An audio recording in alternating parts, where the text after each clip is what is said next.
Howdy, my name is Alex, but you can call me Pidgeot. This series isn't going to be the usual walkthrough. In fact, I call it the talkthrough, as hopefully this will make people engage in conversations about the stuff I'll be talking about. This is the way I'm using to translate some content about psychology, philosophy and sociology into everyday language, so it wouldn't sound so dry, as it just did, and hopefully it can be educational as well as entertaining. Remember Me is a very good light start for that kind of structure. At the same time, you're going to watch the amazing story of this game, as I will not talk over cinematics and dialogues. Although, in between them, I'm going to dive into some interesting information, and because of the nature of this game, overwhelmingly about how memory works and how it is connected to human behavior. They could be facts, thoughts, theories, and whatever I've collected throughout my years. Of course, not just the general shit, but my own take on the matter, occasionally colored with my stories and examples. Keep in mind that I'm not a professional, but an admirer of psychology, and there are a lot of things in these subjects that not even professionals are sure of. For me, that is a way of beauty in it, and my intention is to demonstrate why. Let me introduce the game as well. Remember Me is a cyberpunk action-adventure game set in the year 2084 in a dystopian world. The game was released in 2013 as the debut project of Dontnod Entertainment, who are responsible for such titles as Life is Strange, and you see in this very episode how this game was a milestone in creating the game mechanics for Life is Strange. Originally, the concept of Remember Me was planned to revolve around global warming, but the memory theme changed the interest of the developers, thus the home game was redesigned.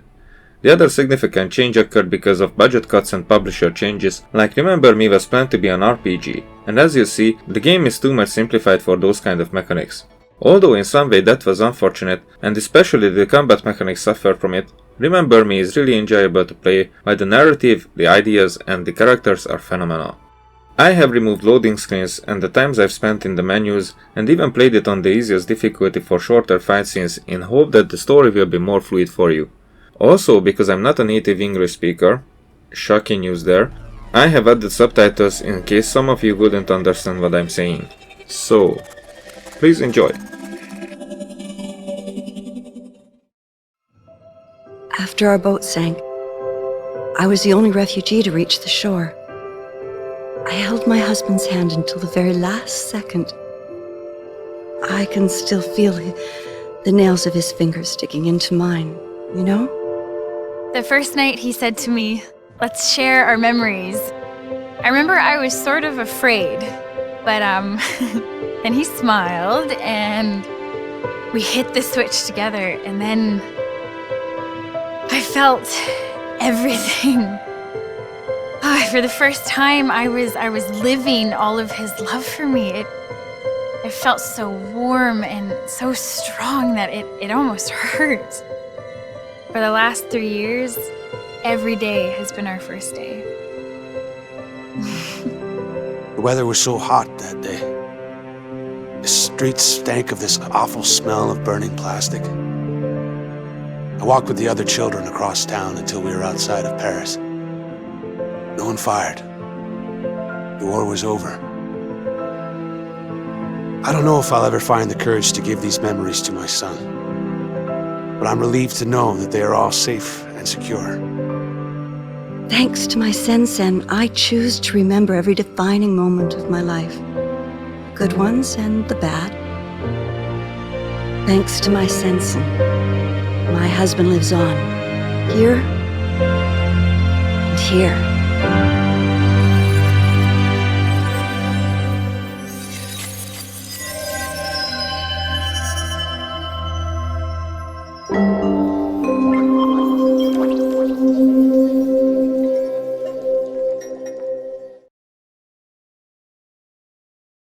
Just give a thought about the idea, how convenient it would be to keep and share memories like that. The game will definitely help you to imagine.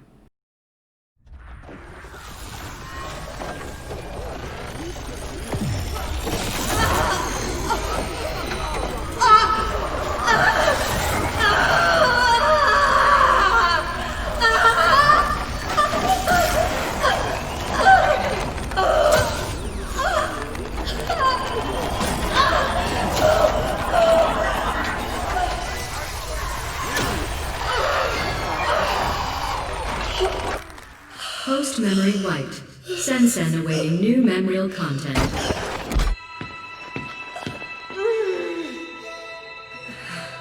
Good day. Can you hear me? Yes. What is your name? Nilin. What year? What did you say? Nilin. Damn. Now that's a first. Not to worry. We'll scrape away those last memories. What year is it? I don't know. It's 2084. Do you know where you are? No. Not so resistant after all. Thank you for your cooperation.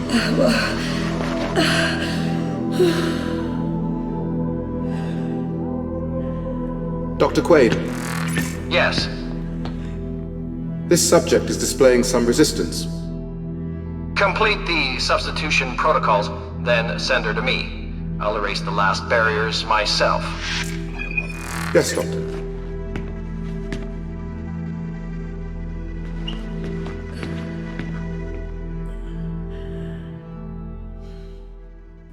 While it is very cliché in any kind of story to make the protagonist have amnesia, in this case you might not even notice if I'm not pointing it out. I sure haven't realized it for years how seamlessly convenient this setup is in an environment completely centered around memories.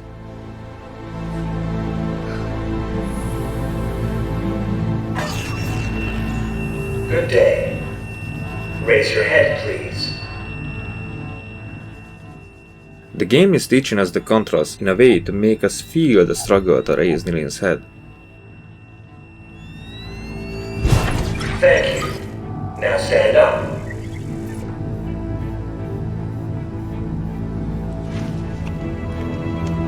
Please follow the orange line to your next assignment. Where the hell? Your memory has been erased in accordance with Leo Paris research and development legislation. Very good. You have nothing to fear.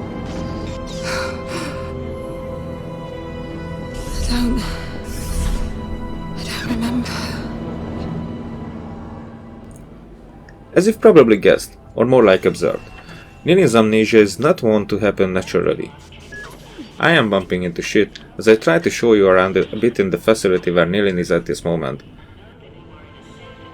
As you can see, Nilin is not the only habitant, and the people working here are very comfortable with what's going on. Jerks, but not criminals. This is all wrong. Feeling wrong is an emotion. No matter how trivial. I'll get to explain this line later. Please stand in line and wait for your turn before sitting down on the chair. It was always a disturbing thought to me that no one is cuffed, no one watches over these people, but one drone. Move forward. Which means this is everyday protocol. Everyone obeys their fate. Nilin. Nilin, Please stand can you hear me? and wait Yes. They're about to wipe your brain, Nilin. Don't let them do it. I need to create a diversion. Be ready to move when I say. Who are you? I'm the voice you have to listen to if you want to live. Don't leave me alone. Please stand in line and wait for your turn before sitting down on the chair.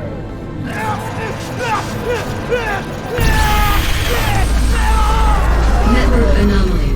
Temporary quarantine established. Thank you for your Please stay in patience. line. That got their attention. Nilin, the large metal shutter is going to raise on your left. If you understood me, move your head. I'm linked to your sensen. I'll feel it. The door. Go under it. Now.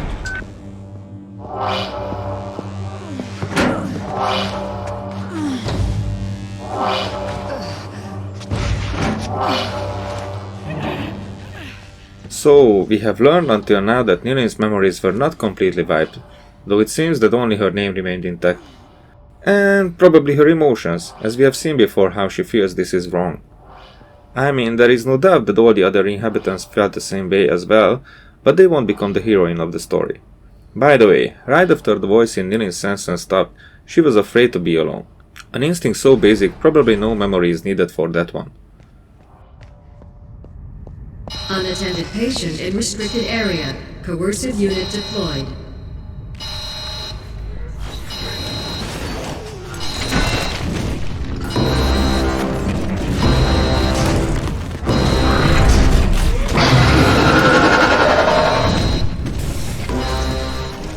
And there is fear, which is another instinct like that, and our brain translates for us every sensation from deadly heights to dangerous body language so that we can interpret them accordingly, usually on the subconscious level. The passage on your right. Take it. In the third episode, I will explain more of the significance of that regarding this scene.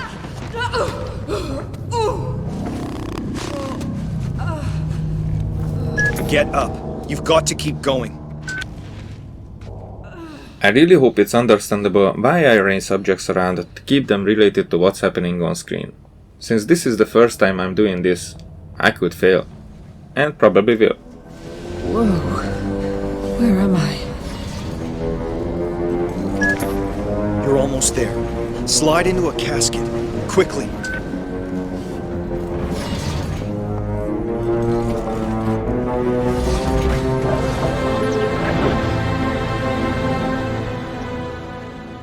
To trust a voice in your head when you don't remember anything about life and yourself, while knowing there is no way back. Please let this be a nightmare. Not that you would want to go there, so your only choice is to switch places with a corpse in a coffin? Doesn't sound as a promising start, does it?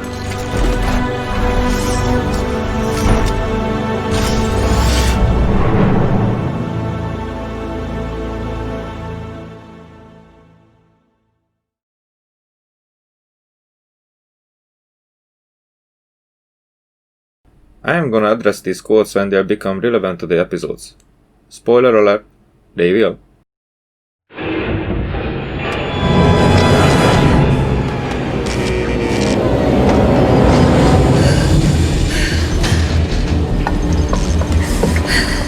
Nilin, are you okay? No, I need to get out of here. Get me out of here now! Calm down. My name is Edge. You have to trust me, sis. I just did, bro, and now I am trapped in a coffin! I must prepare you for what is waiting outside. The enemy is Memorize, a corporation that has digitized and commoditized memories. They call it Sen technology, and the world is addicted to it. You follow? Yes. You were a memory hunter, Nilin, the best. Other hunters merely pillage memories, but you can remix them. And above all, you are an errorist, just like me. Why did they do this to me? You were a revolutionary fighter, and my best agent. We all fought to assure that no firm might build a monopoly on all human memories. But I failed. We were rounded up and imprisoned. Oh, this is all very interesting, but I really have to get out of this coffin now! The currents are going to take you to Slum 404. Once you've landed, I'll tell you my plan.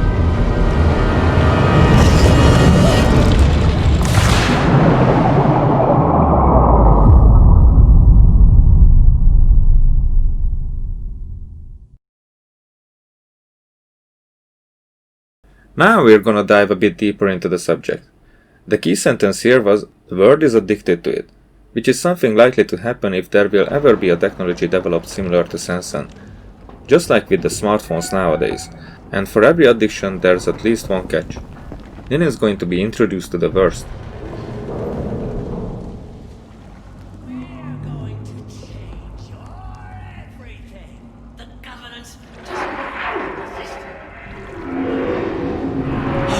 Listen, Johnny is crying.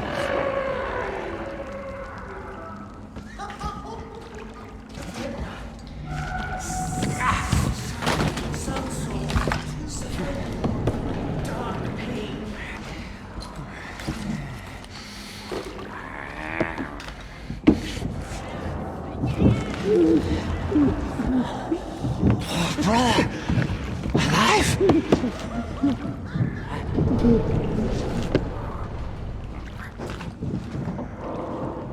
Mine first thief. mine first thing. Look. I knew us. Pain is shared now. Fear is lost now. I knew us. Tears and grins. Lost. Look. Lost. I knew us. Pain is shared now. Dark pain is lost now. Been searching a long time now. Fear. Fear. Lost.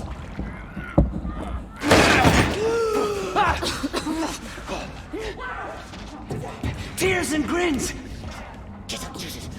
Sister? Meet. How about friend?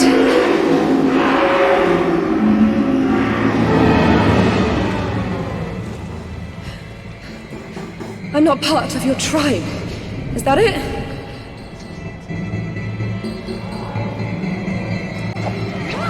I don't want to fight you. You're gonna have to, Nilin. These guys will kill you. Use your presence.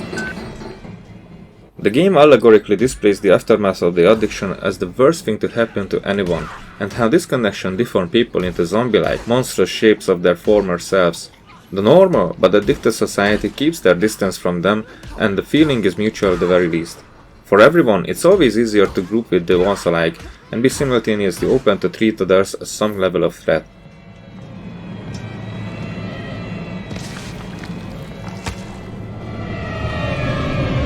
What are they? Leapers. Miserable cast-offs left to rot in the depths of Neo-Paris. Miserable. Monstrous, more like. They are the abandoned children of our Sen-Sen age. Simply humans like you or I, but cast as shadows of our shame. Something we are meant to fear. Another justification for the errorist cause. Who's there?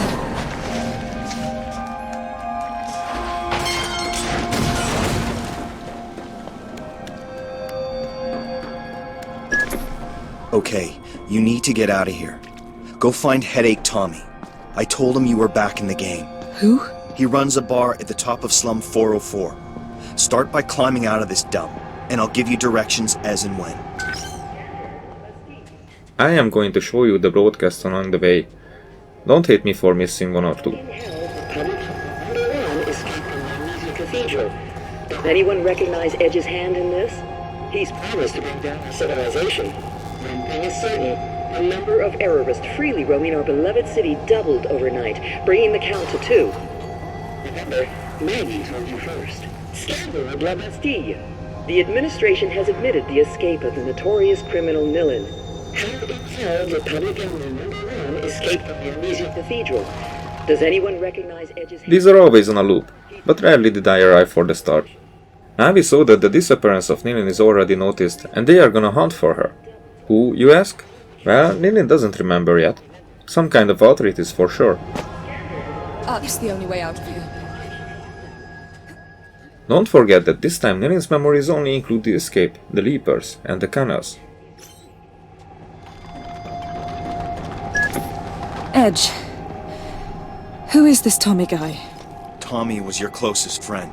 A former memory hunter who's still faithful to our cause. His bar is in a cargo hull over the canal locks in Slum 404, the Leaking Brain. You can't miss it. Just as Edge is only a voice in her head, now she learns that Tommy is someone she knew already. But not yet. I'm just messing with the verse to keep you confused. But don't mind me. Just look at this.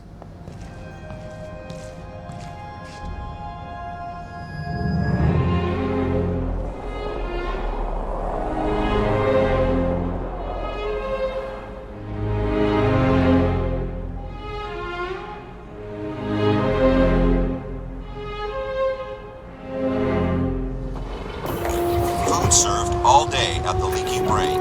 Today's specials: crunchy crab cake a la Tommy and sewer shrimps in slum sauce.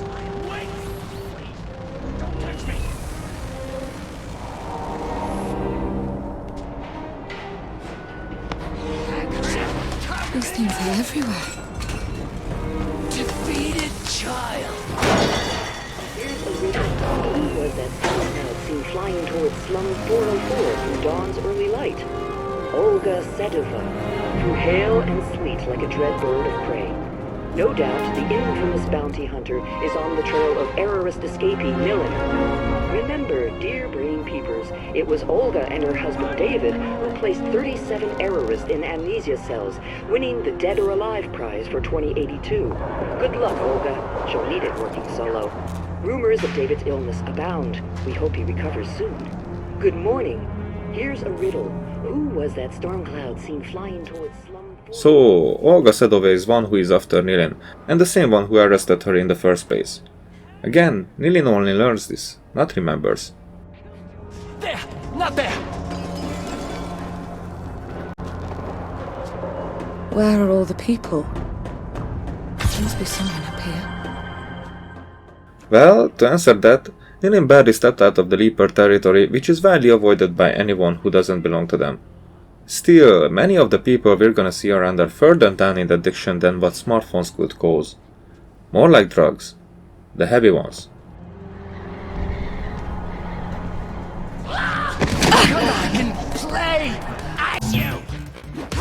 And just like in real life, we beat the junkies to death. Better remember that when you take out your phone while I'm talking to you. Are we clear? But seriously, the main cause of every addiction is the lack of happiness. Highly addictive drugs can be easily left behind if there's happiness in store. Note that by easily, I don't mean like for the second thought. I mean that there needs to be a serious weight on the other arm of the scale that could result in a more enduring attachment than what the drugs provide. Drugs are used to feel better. Ask anyone who uses them. Also, not everyone gets to be addicted. After a while, things start to change for the badly affected. They use drugs to not feel worse, to feel normal. And even though they might feel normal, they won't necessarily behave normal. Just like these Leapers. We saw them take care of their own, feel compassion, behave as a group. Separation is a thing that makes people feel miserable, while society separates those who are in grave need for companionship. They need love and care to overcome their weaknesses. Most of them wouldn't admit as a weakness. Many remember themselves as strong-willed individuals able to overcome every obstacle on their own. They wouldn't ask for help because they wouldn't think they need it.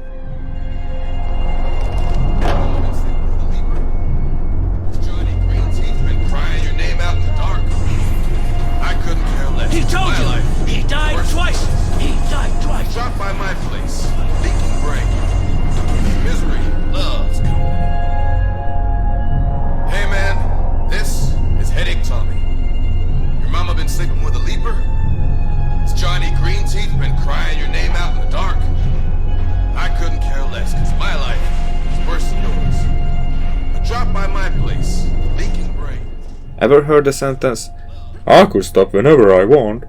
So why don't you? Because it is the harder way, that's why. Because they don't feel that they need to, or want to stop. They feel that everything becomes harder without the drugs. Help. They feel that others don't understand it, except those who walk the same shoes. But they won't help. They keep each other in the rat fear. And they don't even think about it as if they do that to each other. The sad truth is that they are right in a way. Others can't quit instead of them. Others can only provide reason for them to quit. Separation is no help at all, it just leaves them on their own, and understandably, strangers with no connection to them keep their distance.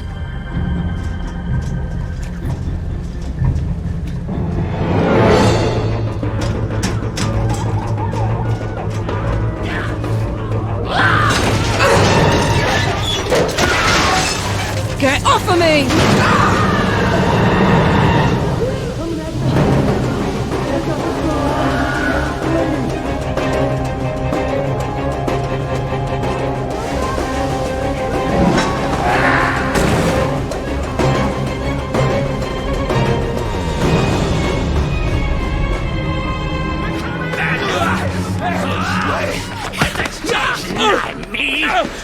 Run! Run! Push! Give me your face! Your face! I've lost face! Bad child! I lied! The flies are eating me!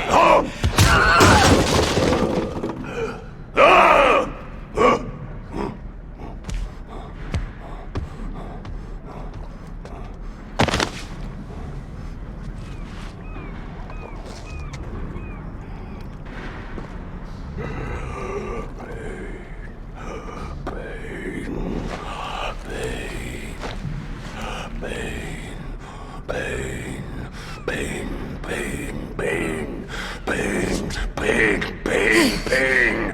You got the wrong girl.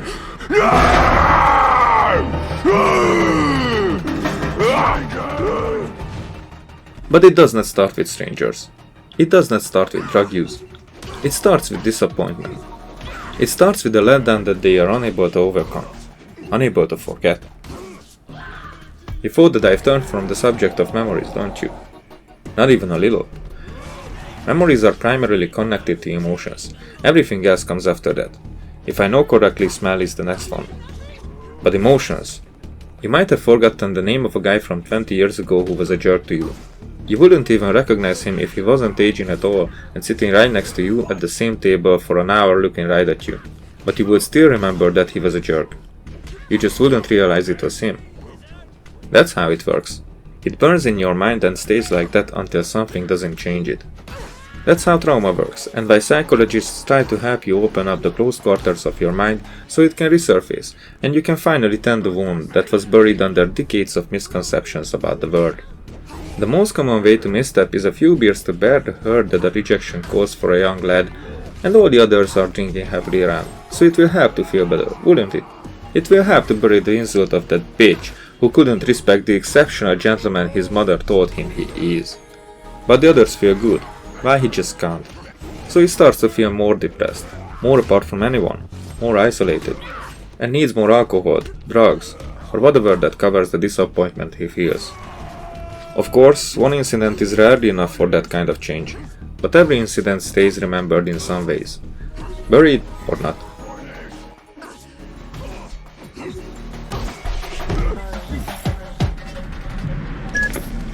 The Leapers are attacking citizens. Leapers were citizens. All right. I'll believe you. Come on, move it. Tommy's waiting for you at the Leaking Brain. Addiction is a way of reaction to emotions people can't deal with. It might not be drugs or alcohol, but it always leads back to one or more memories that were basically the source of it. Addiction itself can't be cured. Feelings that hurt can be. And that way, addiction can be left behind.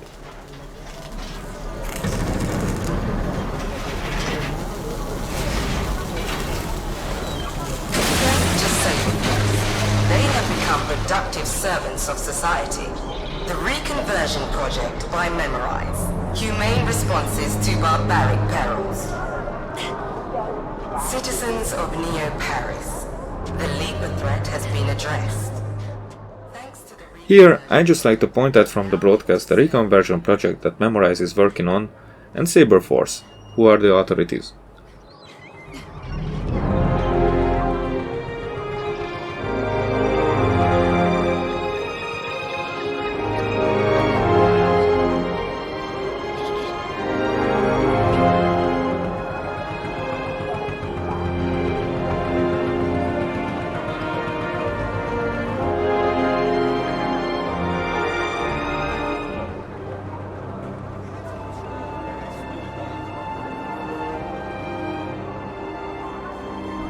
Cross the floating market to that warehouse. It's a shortcut to Tommy's bar.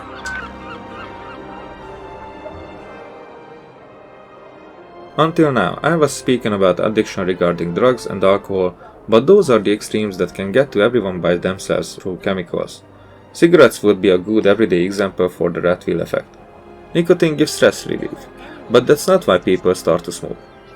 The first time inhalation of the smoke is an unpleasant sensation and not even closely enough to develop addiction.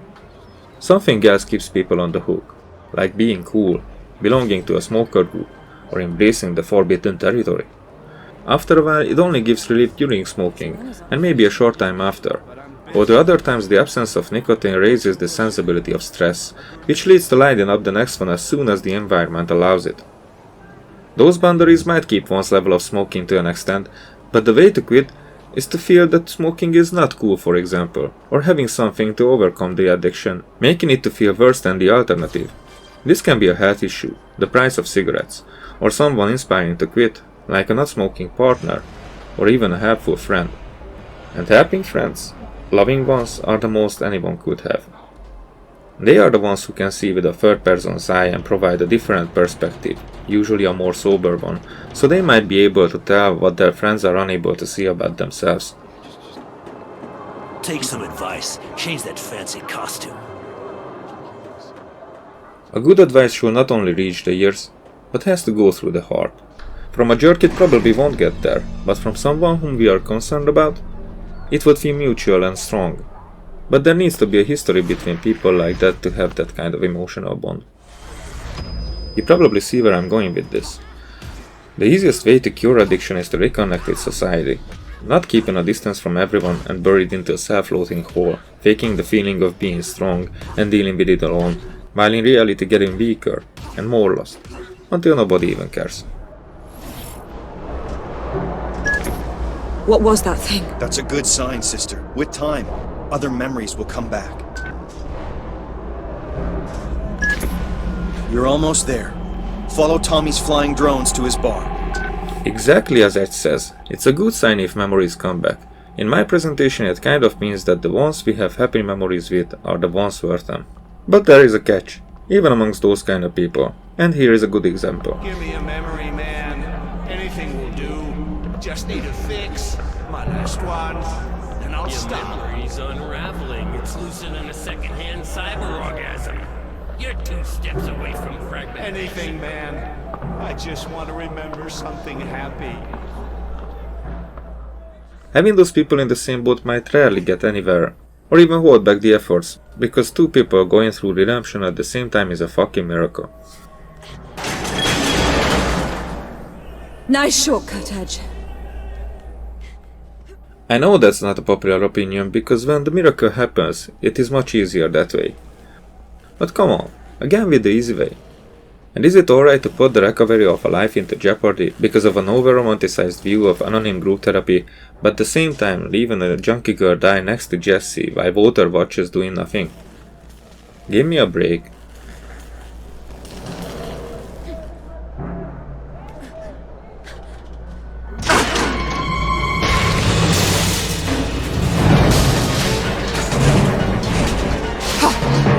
Don't stop, Nilin! Stop!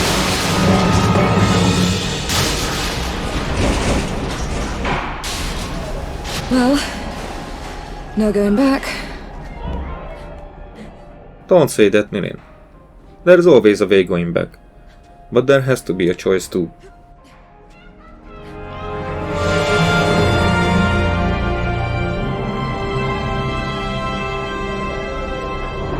Finally. The leaking brain. The main thing is that every goal that matters requires effort, and better not fool yourself with the thought that it is going to be easy for you.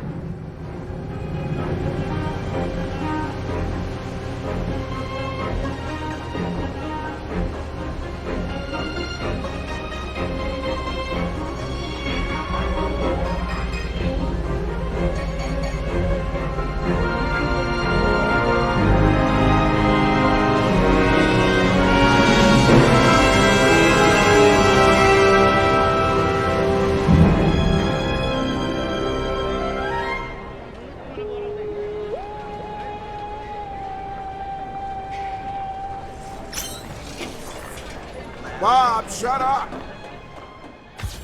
If ever in need, even if you don't believe, because you forgot, there's always someone who has good memories of you with the will to help. Yabber him, Bob! Someone gave Johnny my name. I'll eat your damn heart if you don't quit blubbing, mem junkie. Johnny wants my heart for Christmas. You know that, huh, Tommy? You're safe here, Bob. Don't sweat it. Well, I'll be! Edge did it! Come here, sweetheart! Nilin, it seems like a lifetime. I'm sorry. I have no memory of you. You really can't remember this pretty boy face of mine? I'm sorry. Hell. Well, we all lost bits and pieces in the war. But you're free, sweetheart. That's what counts. I guess. Feels like I'm lost. First things first, sister. Let's get you out of those straps.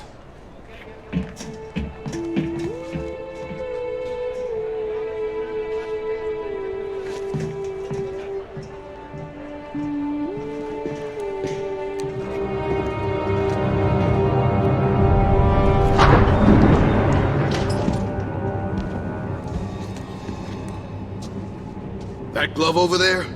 It's yours. I rescued it from your safe house, along with your fancy combat skin. Lucky thing they caught you on a day off.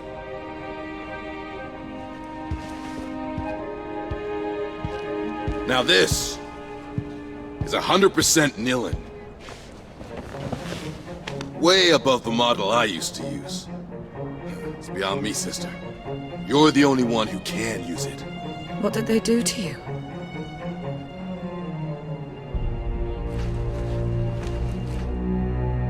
Down there, in La Bastille. Unlike you, I had to stay for the whole program. Well then, let's get you changed. Your combat skin is in the locker.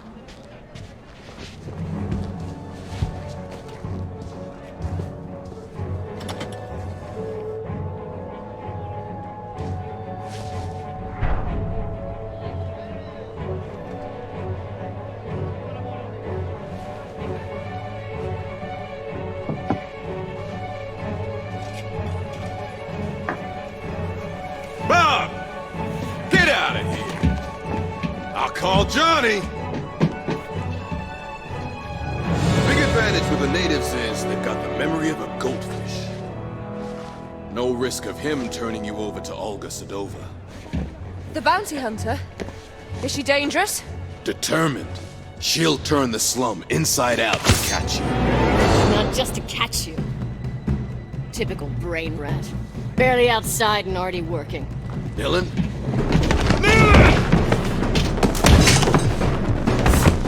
This is for you, David.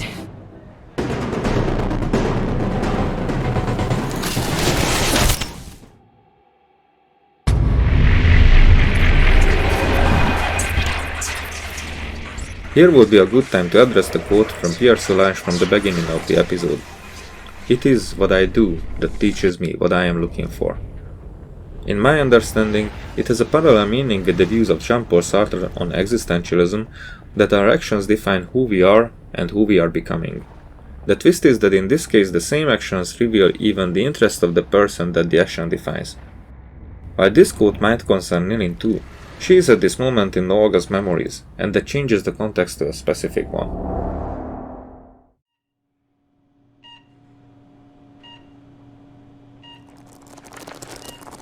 This is for you, David.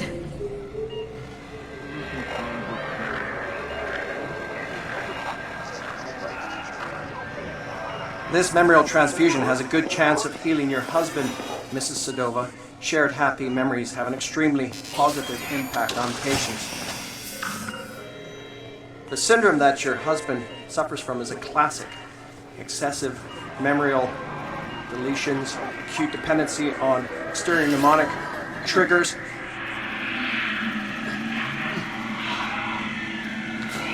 aggravated risk of floating identity. Short, the inevitable shattering of already fragmented personality. Here, these endorphins should lubricate the process and help ease his receptivity to the transfusion.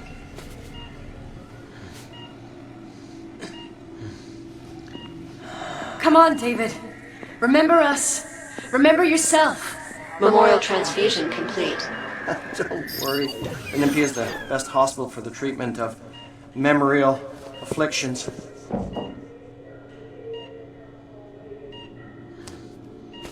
Everything will be all right.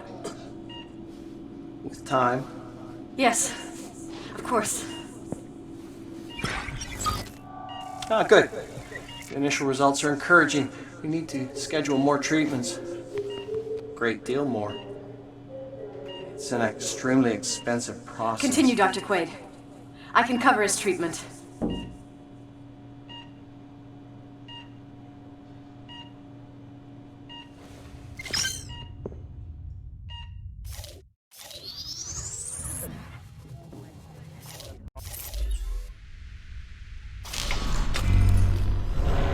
The Nymphy is the... And from this moment, Nilin knows exactly what Edge meant by that she can remix the memories of others. Note that she remixes one that Olga is extremely attached to with love, worry, fear, and determination. All right. With time. Yes, of course. Ah, good. The initial results are encouraging. We need to schedule more treatments. Great deal more. It's an extremely expensive process. Continue, Dr. Quaid. I can cover his treatment. As you can see, Nilin seems to be able to make only small changes that by themselves might not even change anything. Although lined correctly, they can cause a chain reaction that can result in a butterfly effect, overwriting real memories, and by Solage's definition, it can even change a personality.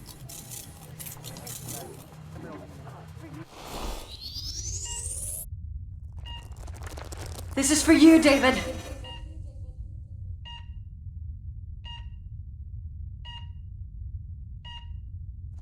This memorial transfusion has a good chance of healing your husband, Mrs. Sedova. Shared happy memories have an extremely positive impact on patients. The syndrome that your husband suffers from is a classic. Excessive memorial deletions, acute dependency on exterior mnemonic triggers.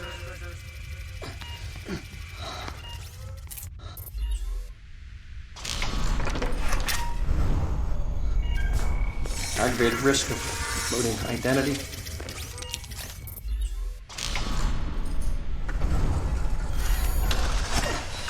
Short. The inevitable shat.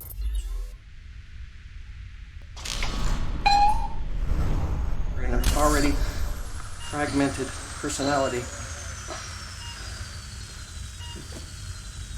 Here. These endorphins should lubricate the process.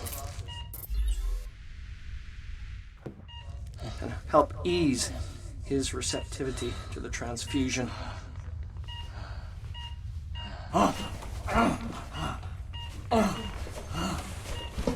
Tachycardia. This is unusual. Doctor, what's wrong? He's a little flustered, that's all. Nothing to worry about. Try to focus on peaceful memories.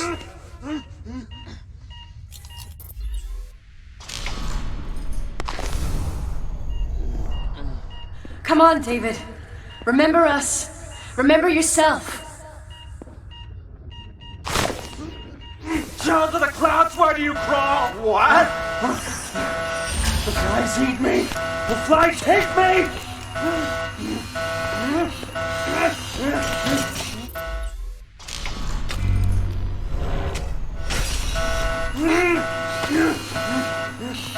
Scum! How is this possible? Take my eyes! Filthy degenerate! Die!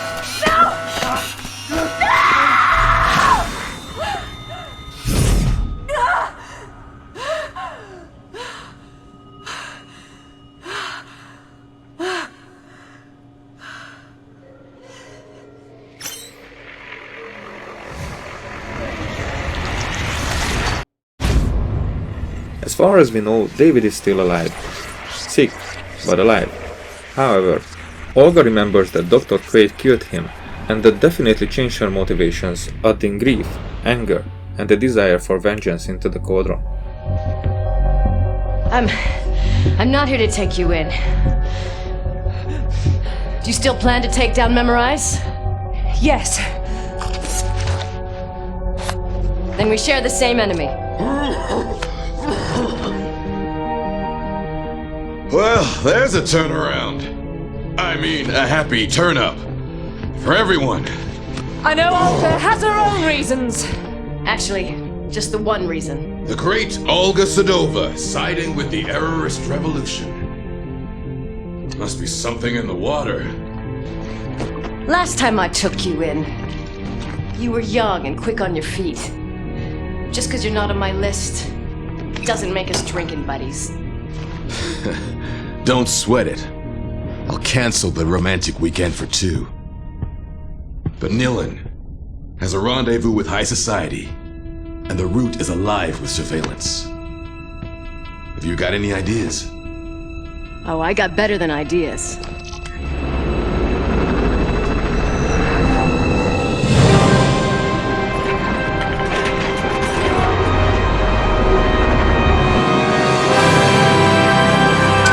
That's the Nilin I know. A magician. Nobody can turn heads quite like you. First you hit me, then you ruin my little business. You want a love-hate relationship, you got one. Whatever, we're wasting time.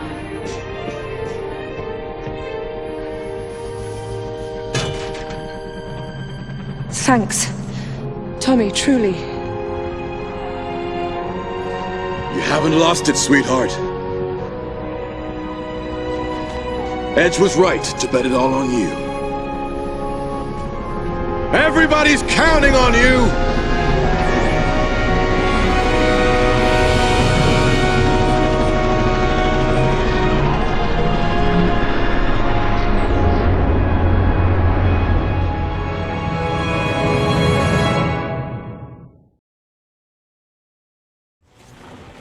The first episode has come to an end, but I still have some more thoughts I'd like to add. First of all, it might have been noticeable, a little, that I have used the theme of this episode to revolve around addiction. I kind of lost myself in the comparison with commonly known addictive substances, mostly because the game showed us that level of harm that addiction can cause, and I wanted to reflect that. Still, there are lots of other types of addictions, like gambling, porn, and relationships, not to talk about workaholism, thirst of power, shopping, gathering, of course social media, and even exercising.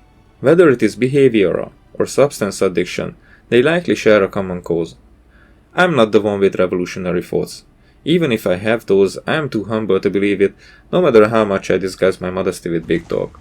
Although I know that much, that dealing with addiction starts with admitting that we are addicted, and what to, and how much. Then asking for help, which is hard enough and keeps people away from admittance because they fear what would come after. We can add fear to the list of addiction types, no question there. And finally, accepting the help, realizing that we don't see ourselves clearly. That help is probably not just some kind words, but hard truths, withdrawal, and mind-strengthening process to keep away from the problem and stay focused on a reality offering so much more. Noticing that it was worth the effort is, well, worth the effort, and makes it a lot easier from that point.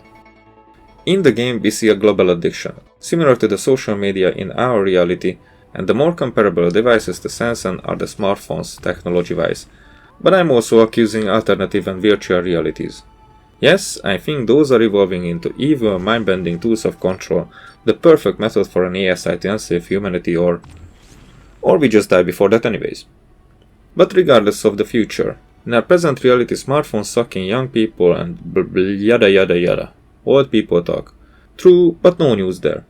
Still, I think advancing technology is highly addictive and hurts current society. The question is, that can it result in evolution? Would humanity evolve into a collective mind without technology as well, or this is the only way? Do we choose it because it is easy? Or there isn't even a choice, because our instincts inevitably pull ourselves into whatever humanity creates? And finally, at least for now, are those really instincts, or just a level of overdose dopamine that overcomes our normal brain functions? I just wanted to show off that I could easily go off the trail, but I didn't want this presentation to be a dry, hardly digestible smorgasbord talk with all the quotes from textbooks about axons and neurons and the cerebral cortex. That is a different way of how it works than what I'm approaching with. As I said, I am not a professional. I have learned a lot about psychology because I really admired the subject, but not because I wanted to have a degree or diploma. I am fascinated by the ways human psyche works, and there is a logic in it that can't be described with the biochemical explanations. They are certainly related, but think of it this way. Our life, our identity is shaped by our memories of it, like a picture made by a camera. There is the machine, there is the film, there is the paper, there is the developer liquid, and those work together just like our brains. Without them, the photograph wouldn't come to life. However, the content of the photo is what makes the difference. That is our memory. That is our personality. With this series, and I'm guessing with all the upcoming ones, I will dive into the aspects of our minds and really just provide my thoughts about them. I am not the smartest one to listen to, but I hope I'm interesting enough. And with that, only one question remains. Did you like it? This is my first video like ever, and I really enjoyed putting it together. I know there's a lot to improve, and I swear I'll even get funnier when I get used to it. This really is a passion project of mine that hopefully evolves into something I could do regularly, maybe even for a living. You can help me with that by liking the video, commenting what you did or did not like about it, or your thoughts about the subject. You can subscribe too, because that is more cool than smoking. And finally, you can share this video with anyone who you think will find it useful and entertaining. Thanks for checking it out, and look forward for the next part.